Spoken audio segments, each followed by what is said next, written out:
Suppose एक partnership firm loss में है इन फाइनेंशियल ईयर 25-26। क्यों लॉस में है? क्योंकि उसकी बिलिंग नेक्स्ट फाइनेंशियल ईयर के अंदर अप्रैल 2026 में हुई। बहुत से रीजंस हो सकते हैं उसके कि बिलिंग उसकी नेक्स्ट ईयर में हुई हो, काम कंप्लीट हुआ 25-26 में, बिलिंग हुई 26-27 के अंदर। इस वजह से पार्टनर्स ने सैलरी भी नहीं लिया, इंटरेस्ट ऑन कैपिटल भी नहीं लिया। क्यों? क्योंकि फर्म के अंदर लॉस आ रहा था। लेकिन अगर मैं आपसे कहूं कि अगर प्रॉपर अकाउंटिंग स्टैंडर्ड्स लगाते हुए rule 40B of income tax act की प्लानिंग करते हुए फर्म अपनी टैक्स लायबिलिटी को रिड्यूस कर सकता है, प्लस पार्टनर्स को भी कोई टैक्स नहीं पे करना पड़ेगा, तो आज के इस वीडियो के अंदर हम ये प्रैक्टिकल एस्पेक्ट टैक्स प्लानिंग का in case of partnership firms discuss करेंगे। ये बहुत इंपॉर्टेंट है, specially for partnership firms, professionals, contractors, consultants, builders and service businesses. इस वीडियो में आपको मैं दो पार्ट्स के अंदर डिवाइड करूंगा। सबसे इंपॉर्टेंट चीज, पहले मैं प्रॉब्लम बताऊंगा कि प्रॉब्लम कहाँ पे है, उसके बाद उसका सॉल्यूशन बनाऊंगा।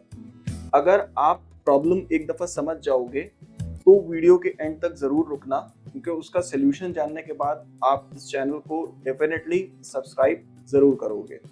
तो आइए सबसे पहले डिस्कस कर लेते हैं कि मेन प्रॉब्लम कहाँ पे है in case of partnership firm. Let us understand a real practical issue.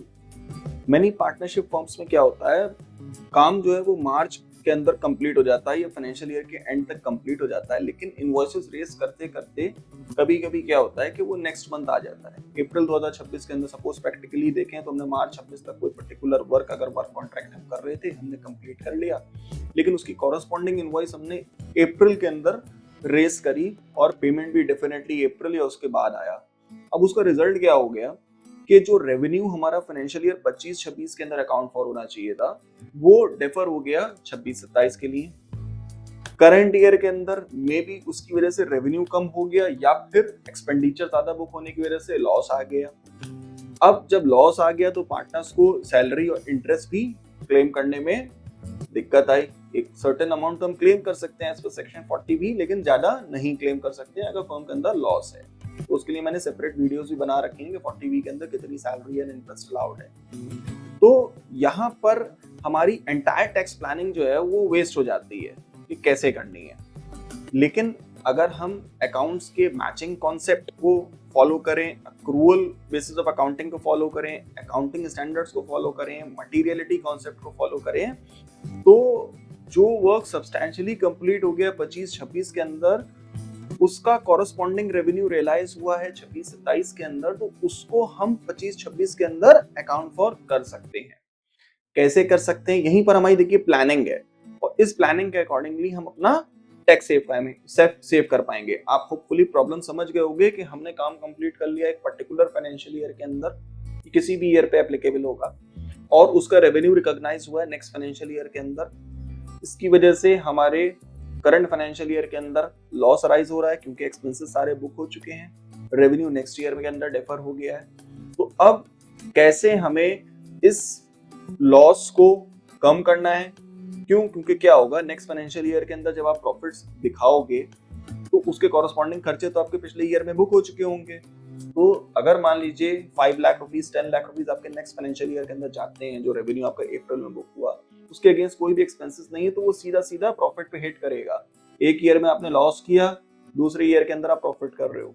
Although अगर आप प्रैक्टिकली देखोगे तो लॉस हो भी गया, आपने टाइमली रिटर्न फाइल कर दिया, तो आप उस लॉस को कैरी फॉरवर्ड कर सकते हो। लेकिन ये चीज इनकम टैक्स के पॉइंट ऑफ व्यू से तो ठीक है, लेकिन अकाउंटिंग स्टैंडर्ड्स के पॉइंट ऑफ व्यू से ठीक नहीं है। बिकॉज वो क्या बोलता है कि जिस ईयर के अंदर खर्चे बुक हुए हैं, उसकी कॉरेस्पॉन्डिंग इनकम भी उसी ईयर के अंदर बुक होनी चाहिए। तो this was the main problem. Hope आपको प्रॉब्लम समझ आ गई होगी। अब अगर आपको प्रॉब्लम समझ आ गई है, तो उसका सोल्यूशन जानने के लिए वीडियो के एंड तक जरूर बने रहिएगा। अब हमारी यहीं से प्लानिंग की अपॉर्चुनिटी स्टार्ट होती है। सपोज मैं एक एग्जांपल लेता हूं। ओरिजिनली फर्म का प्रॉफिट एंड लॉस अकाउंट कुछ ऐसा है कि उसमें 40 लाख रुपए के करंट फाइनेंशियल ईयर 25-26 के अंदर 40 लाख रुपए के एक्सपेंसेस बुक हैं, और revenue till date till March 35 lakh rupees का बुक है, और 5 लाख रुपए का लॉस आ रहा है। इस लॉस की वजह से क्या हो गया कि ऑल्दो हमारी पार्टनरशिप डीड तो बोल रही थी कि सैलरी एंड इंटरेस्ट अलाउ होगा टू एन एक्सटेंट, जो भी पार्टनरशिप डीड में लिखा है, इंटरेस्ट मैक्सिमम 12%, बट लेकिन क्योंकि हमारे उसमें लॉस हो रहा था तो हम उसमें पार्टनर को सैलरी और इंटरेस्ट डाल के उसको फर्दर लॉस नहीं करना चाहते थे। अब इसमें जब हमने उसका ऑडिट किया, प्रैक्टिकल इश्यूज देखे, तो हमें समझ में आया कि 20 लाख रुपए का एक्चुअल में काम जो फाइनेंशियल ईयर 25-26 के अंदर कंप्लीट हुआ है, उसकी बिलिंग हुई है अप्रैल 2026 के अंदर। अगर हम इस चीज का प्रॉपर अकाउंटिंग ट्रीटमेंट करते तो ये 20 लाख रुपए जो कि नेक्स्ट ईयर के अंदर बिलिंग हुआ है, इसकी कॉस्ट ऑफ सेल जो कि डब्ल्यूआईपी में ली जा सकती थी फाइनेंशियल ईयर 25-26 के अंदर, कि अगर ये 20 लाख रुपए जो हमने 26 के अंदर बिलिंग करे हैं अप्रैल 26 के अंदर, इसको हम मार्च के अंदर वर्क इन प्रोग्रेस के फॉर्म में दिखाते क्योंकि ये सब्सटेंशियली कंप्लीट हो चुका है, तो वहां पे फिर हमारा लॉस ना आता। फिर रिवाइज पोजीशन हमारी क्या बनती प्रॉफिट एंड लॉस अकाउंट की, after recognising this revenue as a WIP. Original loss अभी हमारा कितना आ रहा था, 5 लाख रुपीस का। अब जो additional revenue due to WIP हमारा इस प्रॉफिट एंड लॉस अकाउंट के अंदर आ गया, वो आ गया 20 लाख रुपए। तो रिवाइज प्रॉफिट अब हमारा 5 लाख के लॉस से 15 लाख का प्रॉफिट में कन्वर्ट हो गया इन केस ऑफ पार्टनरशिप। अब देखिए, अब क्या हुआ कि जैसे ही 15 लाख रुपए का प्रॉफिट आया, ये चीज ऑडिट में देखी गई, आपके जो भी प्रोफेशनल सी हैं उन्होंने ऑडिट में पकड़ा और अकाउंटिंग ट्रीटमेंट किया। अकाउंटिंग ट्रीटमेंट करने के बाद जैसे ही फर्म 15 लाख रुपए के प्रॉफिट में आई, तो इस पे 30% टैक्स ब्रैकेट के हिसाब से लायबिलिटी बन जाएगी। आपने लॉस देखते हुए टीडीएस नहीं कटवाया क्योंकि आप सेक्शन 194N के अंदर पार्टनर्स को कोई भी रेम्यूनरेशन जाएगा in the form of interest, commission, salary, तो उसके ऊपर टीडीएस डिडक्ट होना होता है एट स्पेसिफाइड रेट जो कि 10% है, और वो टीडीएस आपको 30 अप्रैल तक डिडक्ट करना है, 31 और 30 अप्रैल तक जमा करना, 31 मार्च को डिडक्ट होगा, 30 अप्रैल तक जमा करना और 31 मई को उसकी टीडीएस की रिटर्न भी चली जाएगी। तो अब जब आप ऑडिट करा रहे हो सितंबर के अंदर, तो ये सब डेट्स निकल चुकी होंगी, इसलिए प्लानिंग करना बहुत इंपॉर्टेंट है। इनिशियली जब हम अपनी books of account provisionally close करेंगे और टीडीएस डिपॉजिट करेंगे इन अप्रैल एंड रिटर्न सबमिट करेंगे इन 31 मई। अब जब फर्म हमारी प्रॉफिट में आ गई है, तो अब हम इसमें से सैलरी और इंटरेस्ट दे सकते हैं एज पर section 40B of income tax act 1961। अब सेक्शन 40B के अंदर कौन कौन से डिडक्शंस अलाउड है, इंटरेस्ट ऑन कैपिटल अलाउड है, पार्टनर्स रेम्यूनरेशन सैलरी अलाउड है, सब्जेक्ट टू द प्रोविजंस कि हाँ ये चीजें पार्टनरशिप डीड के अंदर भी अलाउ करी गई हैं। वो बहुत इंपॉर्टेंट है, देख लीजिएगा, वरना केस के समय में दिक्कत आती है कि पार्टनरशिप डीड में तो लिखा नहीं है, आपने इंटरेस्ट और सैलरी अलाउ कर दिया। तो इस केस में हमेशा एक प्लानिंग कर लीजिए कि जो भी आपकी पार्टनरशिप फर्म्स हैं, आपके पास हर 31 मार्च से पहले स्टैम्प पेपर प्रोक्योर हो जाने चाहिए, सो दैट अगर आपको सैलरी और इंटरेस्ट के अंदर मॉडिफिकेशंस करने होंगे, पार्टनर्स तो सैलरी और इंटरेस्ट लेते ही हैं, उनको कोई प्रॉब्लम नहीं, उनको टैक्स प्लानिंग से मतलब है। तो आप अगर अप्रैल मई के अंदर भी बैठे हैं, then you can do certain modifications और आपके पास वो डीड हो जिसके अंदर वो चीज अलाउ किया जा सके जो आप बाद में नहीं कर पाओगे। अब इस चीज को हम एक एग्जांपल के तौर पे समझ लेते हैं कि suppose there are two partners और फर्म ने डिसाइड किया कि 6 लाख रुपए हम इंटरेस्ट ऑन कैपिटल तक देंगे, जो भी उनकी कैपिटल होगी उस पर इंटरेस्ट निकल के सपोज 6 लाख रुपए आ रहा है और 6 लाख रुपए हम पार्टनर्स रेम्यूनरेशन देंगे। तो अब हमारे एग्जांपल के अंदर 15 लाख रुपए का रिवाइज्ड या एडजस्टेड प्रॉफिट निकल के आ रहा था जब हमने अप्रैल वाले रेवेन्यू को डब्ल्यूआईपी कंसिडर कर लिया था इन मार्च 26 इटसेल्फ। तो इस 15 लाख रुपए में से जब 12 लाख रुपए पार्टनर्स का रेम्यूनरेशन एंड इंटरेस्ट अलाउ हो गया, तो अब हमारे पास रिवाइज प्रॉफिट जो आएगा वो 3 लाख रुपए आया। सब सब्जेक्ट टू द कंडीशन, मैं ये मान रहा हूं कि हमारी सेक्शन 40B के अंदर पूरी सैलरी और इंटरेस्ट जो है वो अलाउ हो गई होगी और हमारे पार्टनरशिप डीड के अंदर भी लिखी होगी।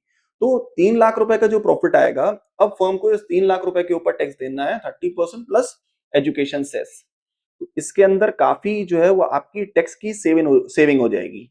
Now understand the real benefit. If firm has paid tax on 15 lakh rupees, जो कि अप्रोक्सीमेट 30% प्लस सेस आता, लेकिन जैसे हम इसमें 40B अप्लाई करेंगे तो अब हमारा खाली प्रॉफिट बचा कितना है, 3 लाख रुपए। 3 लाख रुपए मतलब 12 लाख रुपए जो हमने पार्टनर्स को सैलरी और इंटरेस्ट अलाउ किया अंडर सेक्शन 40B, तो वो पूरा का पूरा पर्सनल आईटीआर के ऊपर शिफ्ट हो गया पार्टनर्स के। इसके ऊपर हम करीब 3.5 से 4 लाख रुपए सेव कर ले जाएंगे फर्म के अंदर। अगर फर्म इसके ऊपर होती तो 30% प्लस एजुकेशन सेस के फॉर्म में टैक्स दे देती, लेकिन क्योंकि ये बर्डन शिफ्ट हो गया है पार्टनर्स पे, तो वहां पे ये टैक्स लायबिलिटी फर्म के पास से हट जाती है। अनदर इंपॉर्टेंट कॉन्सेप्ट, अब हम मान लेते हैं कि ये जो 6 लाख रुपए, 6 लाख रुपए, 12 लाख रुपए पार्टनर्स के पास शिफ्ट हो गई इनकम। तो आपको पता है कि इंडिविजुअल हेड पे अगर कोई न्यू रिजीम ऑप्ट करता है तो उसमें 12 लाख रुपए तक की इनकम के ऊपर कोई भी टैक्स नहीं लगता है। हम ये अज्यूम करते हैं कि पार्टनर्स के पास पार्टनर सैलरी और इंटरेस्ट के अलावा कोई और इनकम, अदर इनकम नहीं है। तो अगर ये 12 लाख रुपए की इनकम पार्टनर्स के हेड में जाती है जो 6-6 लाख रुपए डिवाइड हो जाती है, तो 12 लाख रुपए तक के तो उनको कोई टैक्स ही नहीं देना है। 87 ए के अंदर रिबेट मिल जाएगा। ऑल्दो टैक्सेबिलिटी इसमें जो मैक्सिमम एग्जेम्पशन लिमिट है वो 4 लाख रुपए की है। 4 लाख से ऊपर जितनी जाती है तो उसमें आपको 87 ए का रिबेट मिलता है। 12 लाख रुपए तक जो भी टैक्स निकलता है, जो कि 60,000 रुपए निकलता है, तो 60,000 रुपए का आपको रिबेट मिल जाता है और कोई भी टैक्स पार्टनर्स को भी इस इनकम पे नहीं देना पड़ेगा। तो अल्टीमेटली इफ पार्टनर्स की कोई भी सब्सटेंशियल इनकम नहीं है और ये सिर्फ फर्म से ही इनकम उनकी जा रही है जो कि 12 लाख रुपए 6-6 लाख दोनों में डिवाइड होती है, तो उनको भी इंडिविजुअली कोई टैक्स नहीं देना पड़ेगा। तो अब सिनेरियो इज 15 लाख रुपए का प्रॉफिट हुआ, 3 लाख रुपए के उसमें से 12 लाख रुपए पार्टनर्स पे ट्रांसफर हो गया, पार्टनर्स को कोई टैक्स नहीं पे करना पड़ा। देन फर्म के अंदर सिर्फ 3 लाख रुपए के ऊपर टैक्स पे करना पड़ा। नेक्स्ट फाइनेंशियल ईयर के अंदर जो बिलिंग हुई है उसका डब्ल्यूआईपी हम ऑलरेडी कंसिडर कर चुके हैं फाइनेंशियल ईयर 25-26 के अंदर। ये क्लोजिंग डब्ल्यूआईपी नेक्स्ट ईयर के अंदर ओपनिंग डब्ल्यूआईपी बनेगा। तो जब ये ओपनिंग डब्ल्यूआईपी बनेगा तो जो भी सेल हमारी अप्रैल के अंदर बुक हुई है उसके लिए हमको कॉस्टिंग भी मिल जाएगी, तो नेक्स्ट फाइनेंशियल ईयर के अंदर भी इस अमाउंट के ऊपर हमें टैक्स नहीं देना पड़ेगा। ये एक बहुत ही इंपॉर्टेंट पॉइंट है और ये कोई फेक टैक्स प्लानिंग नहीं है, लेकिन ये तभी काम करती है जब आपने एक्चुअल में काम कंप्लीट किया हो, रेवेन्यू जेन्युइनली एक्रूड हुआ हो, आपके अकाउंटिंग स्टैंडर्ड्स जो हैं वो आपको सपोर्ट कर रहे हो इस इनकम को रिकॉग्नाइज करने के लिए, प्रॉपर डॉक्यूमेंटेशन आपके पास होना चाहिए, पार्टनरशिप डीड अलाउ करनी चाहिए कि ये सैलरी और इंटरेस्ट अलाउ हो, सेक्शन 40B की लिमिट्स जो है वो प्रॉपर्ली फॉलो होनी चाहिए। अगर आप इन सबको फॉलो किए बिना इस तरीके की कोई प्लानिंग कर लोगे ना तो डिपार्टमेंट जो है वो चैलेंज कर सकते हैं, क्योंकि टैक्स प्लानिंग है, हम यहाँ पे टैक्स एवेजन कोई भी नहीं कर रहे हैं। अब समझ लेते हैं सेक्शन 194T का इम्पैक्ट क्या होने वाला है। ये एक 194T एक इंपॉर्टेंट कंप्लायंस है क्योंकि पार्टनर्स की सैलरी और इंटरेस्ट के ऊपर यहाँ पे टीडीएस डिडक्ट होता है। अब आप अपनी बुक्स जाके फाइनलाइज करते हो सितंबर के अंदर, टीडीएस डिपॉजिट करने की डेट जो है वो आपकी 30 अप्रैल है। तो आपको पता होना चाहिए कि हमारा कितना प्रॉफिट अराइज हो रहा है ड्यूरिंग पर्टिकुलर फाइनेंशियल ईयर और उसके अंदर 40B की लिमिट्स के हिसाब से हम मैक्सिमम कितना सैलरी और इंटरेस्ट दे सकते हैं और उसके ऊपर हमें टीडीएस डिडक्ट करना है और वो डिपॉजिट कर लेना है।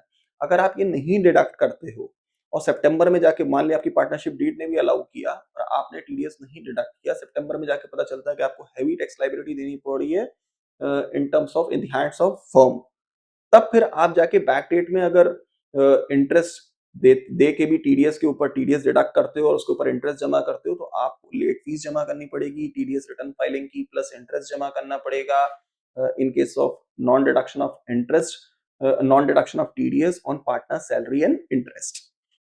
होप आपको ये चीजें बिल्कुल क्लियर हो गई होंगी।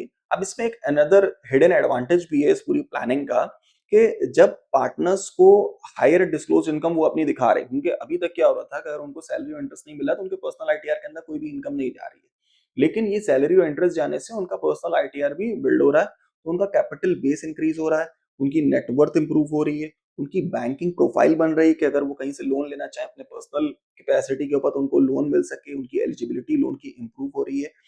और साथ ही साथ कैपिटल इंट्रोडक्शन जो है अगर किसी भी फर्म के अंदर कोई और बिजनेस वो करना चाहते हैं तो उसका एक जस्टिफिकेशन इंप्रूव हो रहा है कि उनके पर्सनल आईटीआर के अंदर इतनी इनकम्स बनी थी।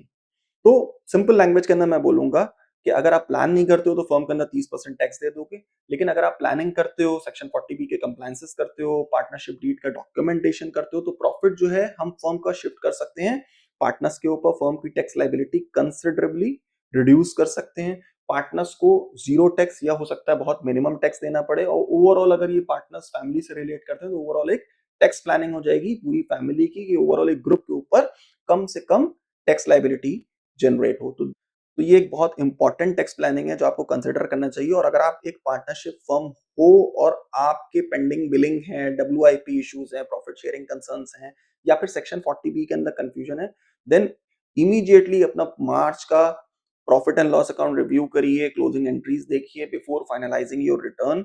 और अगर आपको लगता है कि मोर प्रैक्टिकल टैक्सेशन स्ट्रेटेजीज आपको चाहिए इस तरीके की, then subscribe to this channel right now.